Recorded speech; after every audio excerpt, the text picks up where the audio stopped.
जवान फिल्म की कहानी शुरू होती है एक खुफिया आइलैंड से, जहां पर एक सीबीआई ऑफिसर जिसका नाम राज ठाकुर है और फिल्म में राज ठाकुर का रोल शाहरुख खान निभा रहे हैं। राज ठाकुर अपनी सीबीआई टीम के साथ आइलैंड पर किसी को पकड़ने के लिए आता है। इस आइलैंड पर जगह जगह पर बॉम्ब लगा रखे थे, इसीलिए सीबीआई टीम के यहाँ पर पहुंचते ही सभी बॉम्ब ब्लास्ट हो जाते हैं और सभी सीबीआई ऑफिसर मारे जाते हैं। अब ये खबर चारों तरफ फैल जाती है कि एक सीक्रेट ऑपरेशन के दौरान सीबीआई ऑफिसर राज ठाकुर और उनकी टीम मारी जा चुकी है। मीडिया में भी इसी बात के चर्चे हो रहे होते हैं। अब फिल्म थोड़ा पीछे जाती है और अब हमें 3 महीने पहले की कहानी दिखाई जाती है कि उसी खुफिया आइलैंड पर एक आदमी है जिसका आधा चेहरा जला हुआ है और वो अपने चेहरे पर पट्टी बांध रहा है, क्योंकि शायद उसके साथ कोई काफी बड़ा हादसा हुआ था जिसकी वजह से उसका आधा चेहरा जल चुका है और ये आदमी किसी हमले की तैयारी कर रहा है। ये आदमी और कोई नहीं राज ठाकुर ही होता है, पर राज ठाकुर तो एक सीबीआई ऑफिसर है और अपनी टीम के साथ सीक्रेट मिशन पर है। तो आइलैंड पर ये दूसरा राज ठाकुर जैसा दिखने वाला आदमी कौन है, ये हमें हमारी आगे की कहानी में देखने को मिलेगा और ये भी पता चलेगा कि ये आदमी इस आइलैंड पर किसी को मारने की तैयारी कर रहा है। ये सब हमें आगे कहानी में पता चलेगा। अब हमें पता चलता है कि राज ठाकुर अपनी सीबीआई टीम के साथ एक मिशन पर काम कर रहा है, पर राज ठाकुर के साथ जो सीबीआई टीम आई थी वो सीबीआई टीम नहीं थी। राज ठाकुर ने अपनी अलग से एक सीबीआई टीम तैयार कर ली है अपने एक मकसद के लिए। राज ठाकुर किसी बड़े आदमी से बदला लेना चाहता है और उसी बदले को पूरा करने के लिए मुंबई पहुंच जाता है और मुंबई में बैठे बड़े बिजनेसमैन और माफिया मैन शंकर से बदला लेना चाहता है। इसीलिए मुंबई में ही राज ठाकुर शंकर से बदला लेने के लिए एक प्लान तैयार करता है। फिल्म में शंकर का रोल विजय सेतुपति निभा रहे हैं। अब राज ठाकुर को अपनी टीम की तरफ से खबर मिलती है कि शंकर अपनी फैमिली के साथ एक मॉल में जाने वाला है। राज ठाकुर शंकर को मारने का प्लान बनाता है कि वो बीच रास्ते में ही शंकर के ऊपर अटैक करेगा। अगले दिन शंकर अपनी फैमिली के साथ मॉल में जाता है। रास्ते में राज ठाकुर उसकी गाड़ी पर हमला कर देता है, पर राज ठाकुर को बाद में पता चलता है कि गाड़ी में शंकर नहीं था बल्कि शंकर की पत्नी अन्नू थी। पुलिस चारों तरफ से राज ठाकुर को घेर लेती है, लेकिन राज ठाकुर शंकर की पत्नी के माथे पर बंदूक रखकर वहां से निकल जाता है। फिल्म में अन्नू का रोल सान्या मल्होत्रा निभा रही हैं।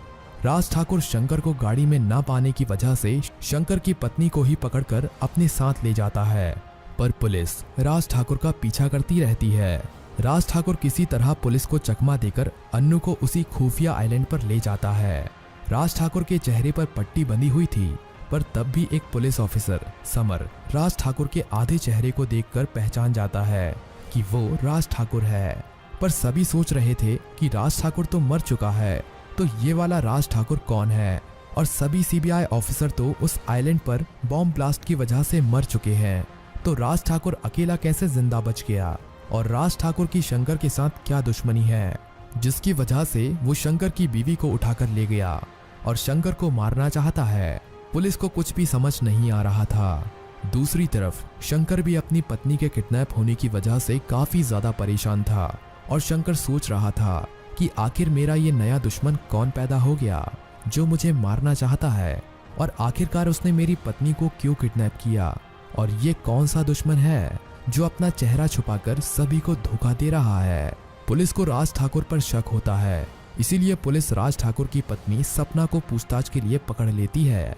फिल्म में सपना का रोल नयनतारा निभा रही है। पुलिस स्टेशन में सपना से पूछताछ की जाती है। पुलिस ऑफिसर समर सपना को उस शख्स की फोटो दिखाता है जिसने शंकर की पत्नी अन्नू को किडनैप किया था। सपना उस शख्स की फोटो देखकर पहचान जाती है कि वो राज ठाकुर ही है, पर वो पुलिस से झूठ बोल देती है और कहती है कि मैं भी नहीं जानती कि ये कौन है। उसके चेहरे पर पट्टी बंधी हुई है, इसीलिए मुझे उसका चेहरा पूरा नहीं दिखाई दे रहा और ना ही मैंने कभी पहले इसे देखा है।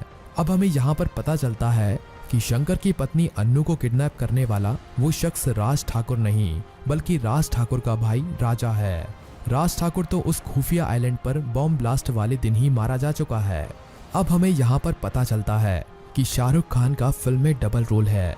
यहाँ से फिल्म फ्लैशबैक में जाती है और हमें दिखाया जाता है कि आंध्र प्रदेश के एक छोटे से गांव में राजा और राजा नाम के दो जुड़वा भाई अपने परिवार के साथ रहते थे।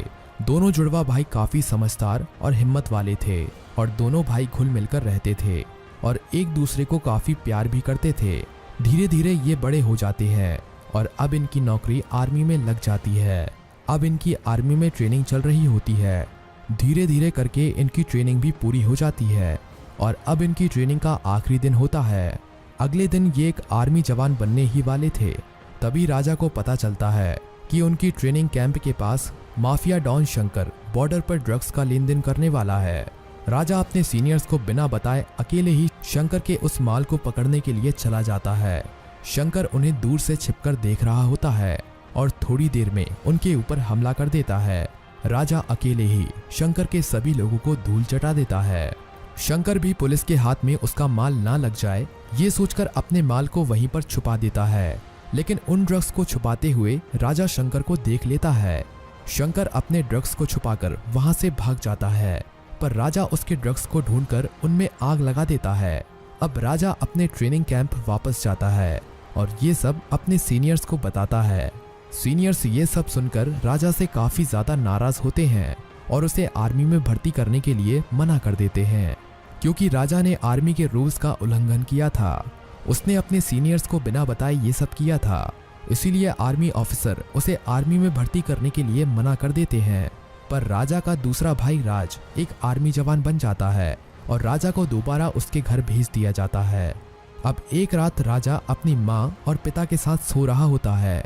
शंकर को पता चल चुका था कि उसके ड्रग्स को राजा ने जलाया था, इसीलिए राजा से बदला लेने के लिए शंकर राजा के घर पहुंच जाता है और रात में उसके घर पर आग लगा देता है। इस आग में राजा के माता पिता जलकर मर जाते हैं और राजा का आधा चेहरा जल जाता है, पर राजा किसी तरह जिंदा बच जाता है। जब ये खबर राजा के भाई राज को पता चलती है तो वो सोचता है कि घर में आग लगाना और उसके माता पिता और भाई की मौत सिर्फ एक हादसा है। पर कुछ सालों के बाद राज को पता चल जाता है कि उसका भाई राजा आज भी जिंदा है और राजा की पूरी कहानी के बारे में राज को पता चल जाता है। राजा को ये भी पता चल जाता है कि उसका भाई आज भी जिंदा है और अपने माँ बाप की मौत का बदला लेने के लिए माफिया डॉन शंकर को मारना चाहता है। अब तक राज की शादी भी हो चुकी है और ये सब बातें उसने अपनी पत्नी सपना को भी बता दी हैं।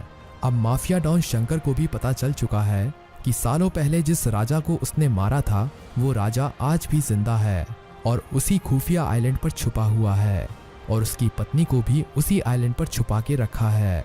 अब शंकर अपनी पत्नी को छुड़वाने के लिए और राजा को मारने के लिए उस आइलैंड पर अपने सभी लोगों के साथ हथियार लेकर पहुंच जाता है। पर राजा ने शंकर के आने से पहले उस आइलैंड पर बॉम्ब प्लांट कर दिए थे।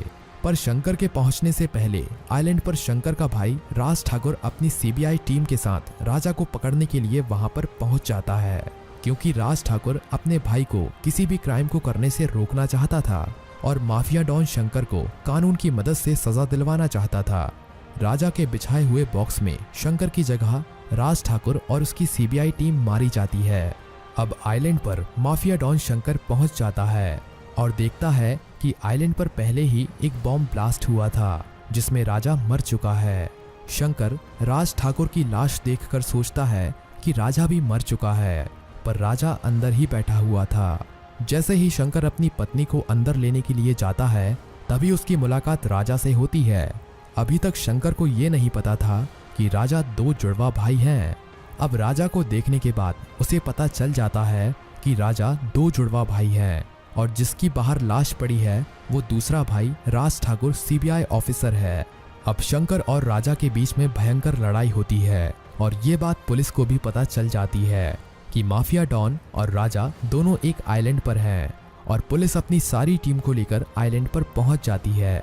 पर अब तक राजा ने शंकर के सभी आदमियों को मार दिया था और राजा अब शंकर को जैसे ही मारने के लिए जा रहा होता है तभी बाहर से पुलिस का एक ऑफिसर माइक में बोलता है कि राजा और शंकर, मुझे पता है तुम दोनों अंदर ही हो, अपने आप को सरेंडर कर दो, नहीं तो हम बाहर से फायरिंग शुरू कर देंगे। तभी राजा शंकर को गोली मारकर मार देता है और अकेले ही बाहर निकलकर आता है और पुलिस के सामने सरेंडर करता है।